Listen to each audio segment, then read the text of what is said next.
নমস্কাৰ মই বিশ্বৰাণীয়া আজি আপোনালোকক কেইটামান কৌতুক কম কৌতুককেইটা ভাল পালে আপোনালোকে ভিডিঅ'টো লাইক এটা কৰিব শ্বেয়াৰ কৰিব আৰু চেনেলটো ছাবস্ক্ৰাইব কৰিব এইবাৰ শুনকচোন মোৰ প্ৰথম কৌতুকটো শিক্ষকে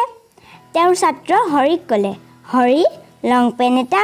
এক বচন নে বহু বচন আৰু হৰিয়ে ক'লে ছাৰ লং পেণ্টৰ ওপৰৰ অংশ এক বচন আৰু তলৰ অংশ বহু বচন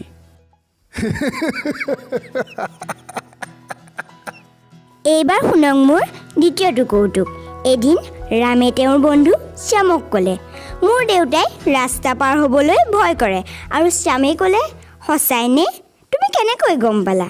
তেতিয়া ৰামে উত্তৰ দিলে কাৰণ তেওঁ সদায় ৰাস্তা পাৰ হোৱাৰ সময়ত মোৰ হাতখনতে ধৰে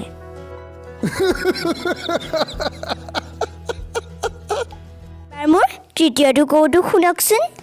এদিন এজন জেইলাৰে তেওঁৰ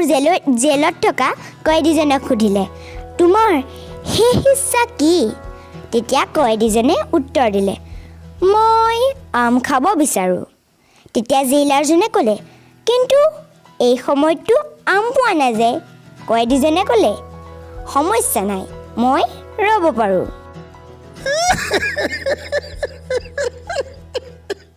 এইবাৰ মোৰ চতুৰ্থটো কৌতুক শুনক এদিন মাধৱে তেওঁৰ মাকক ক'লে মা মোৰ স্কুললৈ যাবলৈ মন নাই মাকে ক'লে কিয় নোযোৱা তেতিয়া মাধৱে উত্তৰ দিলে মোৰ গাটো ভাল লগা নাই আৰু তেতিয়া মাকে ক'লে তোমাৰ ক'ত ভাল নালাগে মাধৱে ক'লে স্কুলত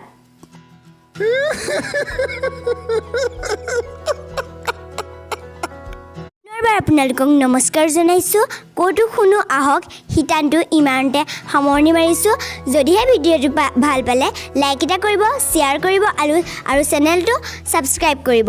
আৰু ছাবস্ক্ৰাইব কৰাৰ পিছত যিটো বেল আইকন ওলায় তাতো প্ৰেছ কৰি থ'ব তেতিয়া মই আপলোড কৰা বিভিন্ন ভিডিঅ'ৰ ন'টিফিকেশ্যনসমূহ আপোনালোকে পাই থাকিব আজিলৈ ইমানতে সামৰণি মাৰিছোঁ থেংক ইউ ফৰ ৱাচিং জয় আই অসম জয় হিন্দ